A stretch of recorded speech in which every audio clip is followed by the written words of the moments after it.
नमस्कार दोस्तों, स्वागत है आपका अपने YouTube channel are R G के ज्वाला में। पहले दोस्तों, आज हम आप लोग के बीच में प्राचीन इतिहास के उन 50 चुने हुए क्वेश्चन को लेकर आए हैं जो किसी न किसी प्रतियोगी परीक्षा में अक्सर पूछे गए प्रश्न हैं। प्यारे बच्चों, आप लोग को बता दें कि हमने पीछे प्राचीन इतिहास के 2 क्लास को पढ़ा चुके हैं। अगर आपने उन क्लास को नहीं देखा है तो इस क्लास के खत्म होने के बाद उस क्लास को जरूर देख लेना। तो चलिए बिना किसी देरी के आज के क्लास की शुरुआत करते हैं। आज का पहला क्वेश्चन ये रहा आपकी स्क्रीन पर। सिंधु घाटी सभ्यता का धोलावीरा स्थल किस राज्य में स्थित है? तो आपका सही जवाब हो जाएगा ऑप्शन बी, गुजरात घाटी, क्योंकि सिंधु घाटी सभ्यता का धौलावीरा स्थल गुजरात में स्थित है। चलिए नेक्स्ट क्वेश्चन है, क्वेश्चन नंबर 2। अष्टांगिक मार्ग की संकल्पना किस धर्म का अंग है? तो आपका सही जवाब हो जाएगा ऑप्शन बी, बौद्ध धर्म, क्योंकि अष्टांगिक मार्ग की संकल्पना बौद्ध धर्म का एक विशिष्ट अंग माना जाता है। चलिए नेक्स्ट क्वेश्चन, क्वेश्चन नंबर 3 ये रहा आपकी स्क्रीन पर। सभी बच्चे इस क्वेश्चन का आंसर बताएंगे। ऋग्वेद का वह कौन सा मंडल है जो पूर्णतः सोम को समर्पित है? तो आपका सही जवाब हो जाएगा ऑप्शन सी, नववां मंडल, क्योंकि ऋग्वेद का 9वां मंडल सोम देवता को पूर्णतः यानी पूरी तरह से समर्पित है। चलिए नेक्स्ट क्वेश्चन है, क्वेश्चन नंबर 4 ये रहा आपकी स्क्रीन पर। हर्यक वंश के किस शासक को श्रेणिक कहा जाता है? तो आपका सही जवाब हो जाएगा ऑप्शन ए, बिंबिसार, क्योंकि हर्यक वंश के राजा बिंबिसार को श्रेणिक के नाम से भी जाना जाता है। नेक्स्ट क्वेश्चन है, क्वेश्चन नंबर 5। महावीर स्वामी ने अपना उपदेश किस भाषा में दिया था? तो आपका सही जवाब हो जाएगा ऑप्शन सी, प्राकृत या अर्धमागधी भाषा में। अर्थात हम कह सकते हैं कि महावीर स्वामी ने अपना उपदेश प्राकृत भाषा में दिया था, जिसमें प्राकृत भाषा को अर्धमागधी के नाम से भी जाना जाता है। चलिए नेक्स्ट क्वेश्चन है, क्वेश्चन नंबर 6 ये आपकी स्क्रीन पर।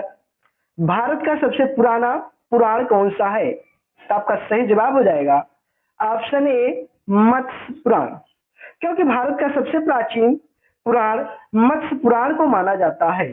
चलिए नेक्स्ट क्वेश्चन, क्वेश्चन नंबर 7 ये रहा आपकी स्क्रीन पर। अशोक के शिलालेखों में किस लिपि का सर्वाधिक प्रयोग हुआ है? तो आपका सही जवाब हो जाएगा ऑप्शन बी, ब्राह्मी लिपि, क्योंकि अशोक के शिलालेखों में ज्यादातर ब्राह्मी लिपि का प्रयोग हुआ है। चलिए नेक्स्ट क्वेश्चन, क्वेश्चन नंबर 8 ये रहा आपकी स्क्रीन पर। विक्रमशिला विश्वविद्यालय का विनाश किसने किया था? तो आपका सही जवाब हो जाएगा ऑप्शन बी, बख्तियार खिलजी, क्योंकि विक्रमशिला विश्वविद्यालय का विनाश बख्तियार खिलजी ने किया था। चलिए नेक्स्ट क्वेश्चन, क्वेश्चन नंबर 9 ये आपकी स्क्रीन पर। सभी बच्चे इस क्वेश्चन का आंसर बताएंगे। शून्य की खोज किसके द्वारा की गई? Very very very very most important question. तो आपका सही जवाब हो जाएगा ऑप्शन बी, आर्यभट्ट, क्योंकि शून्य की खोज आर्यभट्ट ने किया था। चलिए नेक्स्ट क्वेश्चन, क्वेश्चन नंबर 10 ये रहा आपकी स्क्रीन पर। गुप्त काल के किस शासक को सकारी यानी शकों का विजेता कहा जाता है? तो आपका सही जवाब हो जाएगा ऑप्शन बी, चंद्रगुप्त द्वितीय, क्योंकि चंद्रगुप्त द्वितीय को शकों का विजेता कहा जाता है। चलिए नेक्स्ट क्वेश्चन, क्वेश्चन नंबर 11 ये रहा आपकी स्क्रीन पर। सभी बच्चे इस क्वेश्चन का आंसर बताएंगे। सिंधु घाटी सभ्यता में नृत्य करती हुई कन्या की मूर्ति कहां से प्राप्त हुई? तो आपका सही जवाब हो जाएगा ऑप्शन बी, मोहनजोदड़ो, क्योंकि सिंधु घाटी सभ्यता में नृत्य करती हुई कन्या की मूर्ति मोहनजोदड़ो से प्राप्त हुई। और प्यारे बच्चों, आप लोग को बता दें कि ये जो नृत्य करती हुई मूर्ति थी, यह मूर्ति कांसा धातु की बनी हुई थी। चलिए नेक्स्ट क्वेश्चन, क्वेश्चन नंबर 12 ये आपकी स्क्रीन पर। प्राचीन भारत में तक्षशिला किन दो नदियों के बीच स्थित था? तो आपका सही जवाब हो जाएगा ऑप्शन ए सिंधु और झेलम नदी, क्योंकि प्राचीन भारत में तक्षशिला सिंधु और झेलम नदी के बीच में स्थित था। चलिए नेक्स्ट क्वेश्चन, क्वेश्चन नंबर 13 ये रहा आपकी स्क्रीन पर। मुद्रा राक्षस नाटक का लेखक कौन है? आपका सही जवाब हो जाएगा ऑप्शन बी विशाखा दत्त, क्योंकि मुद्रा राक्षस नामक नाटक की रचना विशाखा दत्त ने किया था। चलिए नेक्स्ट क्वेश्चन, क्वेश्चन नंबर 14 ये आपकी स्क्रीन पर। जैन धर्म के 23वें तीर्थंकर कौन थे? तो आपका सही जवाब हो जाएगा ऑप्शन बी पार्श्वनाथ, क्योंकि जैन धर्म के 23वें तीर्थंकर के रूप में पार्श्वनाथ को माना जाता है। चलिए नेक्स्ट क्वेश्चन, क्वेश्चन नंबर 15 सम्राट अशोक किसका पुत्र था? आपका सही जवाब हो जाएगा ऑप्शन सी बिंदुसार, क्योंकि सम्राट अशोक बिंदुसार का पुत्र था। चलिए नेक्स्ट क्वेश्चन है क्वेश्चन नंबर 16 कनिष्क के शासनकाल की सबसे महत्वपूर्ण घटना क्या थी? तो आपका सही जवाब हो जाएगा ऑप्शन बी चतुर्थ बौद्ध संगीत, क्योंकि कनिष्क के शासनकाल में चतुर्थ बौद्ध संगीत का आयोजन हुआ था। चलिए नेक्स्ट क्वेश्चन, क्वेश्चन नंबर 17 ये आपकी स्क्रीन पर। गुप्त वंश का अंतिम शासक कौन था? तो आपका सही जवाब हो जाएगा ऑप्शन ए विष्णुगुप्त, क्योंकि गुप्त वंश का अंतिम शासक विष्णुगुप्त को माना जाता है। नेक्स्ट क्वेश्चन, क्वेश्चन नंबर 18 ये आपकी स्क्रीन पर। रजत रंगड़ी पुस्तक किससे संबंधित है? तो आपका सही जवाब हो जाएगा ऑप्शन बी कश्मीर का इतिहास, क्योंकि रजत रंगड़ी नामक पुस्तक कश्मीर का इतिहास से संबंधित है। चलिए नेक्स्ट क्वेश्चन, क्वेश्चन नंबर 19 बाण भट्ट किसके दरबारी कवि थे? आपका सही जवाब हो जाएगा ऑप्शन बी हर्षवर्धन, क्योंकि बाण भट्ट हर्षवर्धन के दरबारी कवि थे। चलिए नेक्स्ट क्वेश्चन है क्वेश्चन नंबर 20 अजंता की गुफाओं में चित्रकारी किस काल की है? तो आपका सही जवाब हो जाएगा ऑप्शन बी गुप्त काल, क्योंकि अजंता की गुफाओं में जो चित्रकारी है वो गुप्त काल की है। नेक्स्ट क्वेश्चन, क्वेश्चन नंबर 21 ये आपकी स्क्रीन पर। इंडिका पुस्तक का मूल लेखक कौन था? तो आपका सही जवाब हो जाएगा ऑप्शन सी मेगास्थनीज, क्योंकि इंडिका नामक पुस्तक की रचना मेगास्थनीज ने किया था। नेक्स्ट क्वेश्चन, क्वेश्चन नंबर 22 ये रहा आपकी स्क्रीन पर। सभी बच्चे इस क्वेश्चन का आंसर बताएंगे। ऋग वैदिक काल में विपाशा किस नदी का प्राचीन नाम है? तो आपका सही जवाब हो जाएगा ऑप्शन बी व्यास नदी, क्योंकि ऋग्वैदिक काल में व्यास नदी को विपाशा के नाम से भी जाना जाता था। नेक्स्ट क्वेश्चन, क्वेश्चन नंबर 23 ये आपकी स्क्रीन पर। बुद्ध का जन्म स्थल लुम्बिनी वर्तमान में कहाँ है? तो आपका सही जवाब हो जाएगा ऑप्शन बी नेपाल में, क्योंकि बुद्ध का जन्म लुम्बिनी में हुआ था और लुम्बिनी वर्तमान में नेपाल में पड़ता है।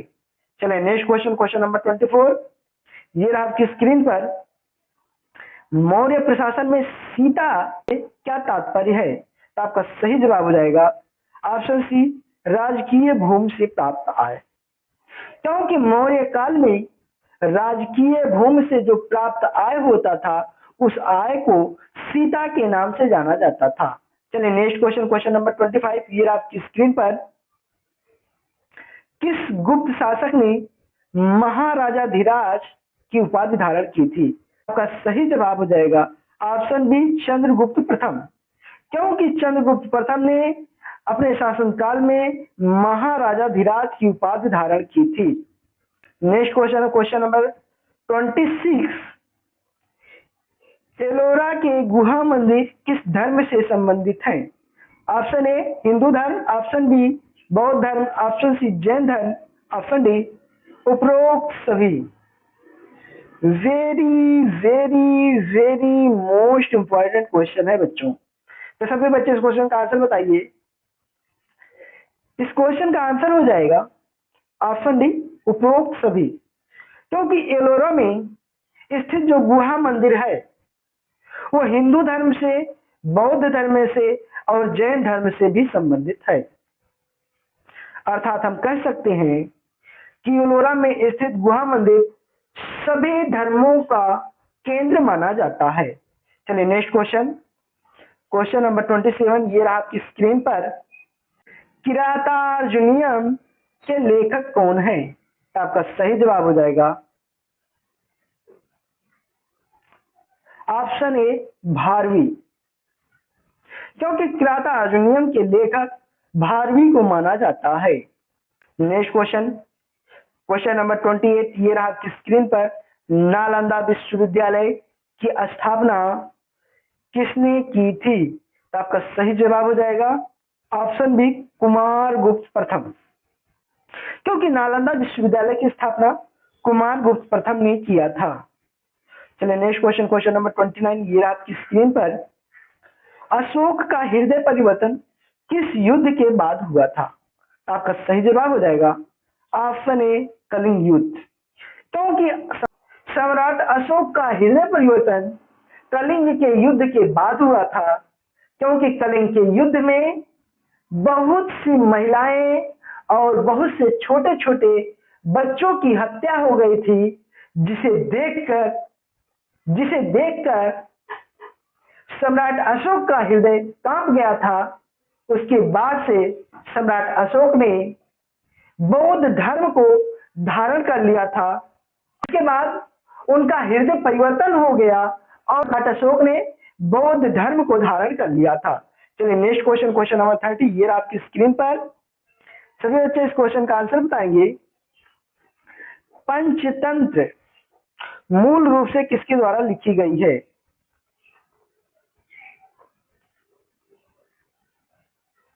आपका सही जवाब हो जाएगा ऑप्शन बी, विष्णु शर्मा। क्योंकि पंचतंत्र नामक पुस्तक की रचना विष्णु शर्मा ने की है। चलिए नेक्स्ट क्वेश्चन, क्वेश्चन नंबर 31 ये आपकी स्क्रीन पर। हर्षवर्धन की राजधानी क्या थी? तो आपका सही जवाब हो जाएगा ऑप्शन बी, कन्नौज। क्योंकि हर्षवर्धन ने अपनी राजधानी कन्नौज को बनाया था। Next question, question number 32 Meghdoot किसकी रचना है? तो आपका सही जवाब हो जाएगा ऑप्शन बी, कालिदास। क्योंकि मेघदूत की रचना कालिदास ने किया था। नेक्स्ट क्वेश्चन है क्वेश्चन 33 ये रहा आपकी स्क्रीन पर। सिंधु सभ्यता का स्थल कालीबंगन का अर्थ क्या है? तो आपका सही जवाब हो जाएगा ऑप्शन बी, काले रंग की चूड़ियां। क्योंकि सिंधु घाटी सभ्यता में कालीबंगन का जो अर्थ है वो काले रंग की चूड़ियां माना जाता है। नेक्स्ट क्वेश्चन, क्वेश्चन नंबर 34 ये रहा आपकी स्क्रीन पर। महात्मा बुद्ध ने अपना प्रथम उपदेश कहाँ दिया था? तो आपका सही जवाब हो जाएगा ऑप्शन बी, सारनाथ में। क्योंकि महात्मा गौतम बुद्ध ने ज्ञान की प्राप्ति के बाद अपना पहला उपदेश सारनाथ में दिया था। नेक्स्ट क्वेश्चन है क्वेश्चन नंबर 35 ये रहा आपकी स्क्रीन पर। प्रसिद्ध गांधार शैली की मूर्ति कला पर किसका प्रभाव है? आपका सही जवाब हो जाएगा ऑप्शन सी, यूनानी या ग्रीक। नेक्स्ट क्वेश्चन है क्वेश्चन नंबर 36 हर्ष चरित्र किसके द्वारा लिखी गई थी? तो आपका सही जवाब हो जाएगा ऑप्शन बी, बाणभट्ट। क्योंकि हर्षचरित नामक पुस्तक की रचना बाणभट्ट ने किया था। नेक्स्ट क्वेश्चन है क्वेश्चन नंबर 37 10 राजाओं का युद्ध यानी दशराग युद्ध किस नदी के तट पर हुआ था? तो आपका सही जवाब हो जाएगा ऑप्शन बी, परशुड़ी नदी या रावी नदी। क्योंकि 10 राजाओं का जो युद्ध हुआ था वो परशुड़ी नदी या रावी नदी के किनारे हुआ था और परशुड़ी नदी को रावी नदी के नाम से भी जाना जाता है। नेक्स्ट क्वेश्चन है क्वेश्चन नंबर 38 कौटिल्य यानी चाणक्य किसके प्रधानमंत्री थे? तो आपका सही जवाब हो जाएगा ऑप्शन ए, चंद्रगुप्त मौर्य। क्योंकि चाणक्य चंद्रगुप्त मौर्य के शासनकाल में प्रधानमंत्री थे। नेक्स्ट क्वेश्चन है क्वेश्चन नंबर 39 सातवाहन वंश का संस्थापक कौन था? तो आपका सही जवाब हो जाएगा ऑप्शन ए, सिमुक। क्योंकि सातवाहन वंश की स्थापना राजा सिमुक ने किया था। नेक्स्ट क्वेश्चन है क्वेश्चन नंबर 40। ये रहा आपकी स्क्रीन पर। विक्रम संवत कब से प्रारंभ हुआ था? तो आपका सही जवाब हो जाएगा ऑप्शन बी 57 ईसा पूर्व, क्योंकि विक्रम संवत की शुरुआत 57 ईसा पूर्व से माना जाता है। Next question question number 41। ये रहा आपकी स्क्रीन पर। पुराणों की संख्या कितनी है? तो आपका सही जवाब हो जाएगा ऑप्शन डी 18 पुराण, क्योंकि भारत में अब तक कुल 18 पुराण माने जाते हैं। Next question question number 42। प्रथम बौद्ध संगीत कहाँ आयोजित की गई थी? तो आपका सही जवाब हो जाएगा ऑप्शन ए राजगृह में, क्योंकि प्रथम बौद्ध संगीत का आयोजन राजगृह में किया गया था। चलिए नेक्स्ट क्वेश्चन क्वेश्चन नंबर 43। गुप्त काल के सर्वाधिक सोने के सिक्के किस नाम से जाने जाते थे? तो आपका सही जवाब हो जाएगा ऑप्शन ए दीनार, क्योंकि गुप्त काल के सर्वाधिक सोने के सिक्के को दीनार के नाम से जाना जाता था। नेक्स्ट क्वेश्चन है क्वेश्चन नंबर 44। ये रहा आपकी स्क्रीन पर। सिंधु घाटी सभ्यता की मुख्य विशेषता क्या थी? तो आपका सही जवाब हो जाएगा ऑप्शन बी नगर नियोजन, क्योंकि सिंधु घाटी सभ्यता का मुख्य विशेषता नगर नियोजन था। अर्थात हम कह सकते हैं सिंधु घाटी सभ्यता में नगरों का विस्तार मुख्य रूप से हुआ था। नेक्स्ट क्वेश्चन है क्वेश्चन नंबर 45। चरक संहिता चिकित्सा की किस शाखा से संबंधित है? तो आपका सही जवाब हो जाएगा ऑप्शन बी आयुर्वेद, क्योंकि चरक संहिता आयुर्वेद चिकित्सा से संबंधित है। नेक्स्ट क्वेश्चन है क्वेश्चन नंबर 46। ये रहा आपकी स्क्रीन पर। संगम साहित्य की भाषा क्या है? तो आपका सही जवाब हो जाएगा ऑप्शन बी तमिल, क्योंकि संगम साहित्य तमिल भाषा में लिखा गया है।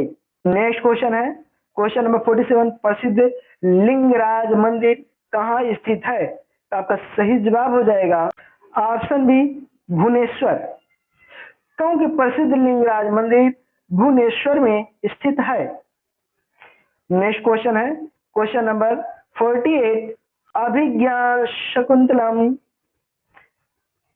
के लेखक कौन है? तो आपका सही जवाब हो जाएगा ऑप्शन बी कालिदास, क्योंकि अभिज्ञान शकुंतलम की रचना कालिदास ने किया था। नेक्स्ट क्वेश्चन है क्वेश्चन नंबर 49।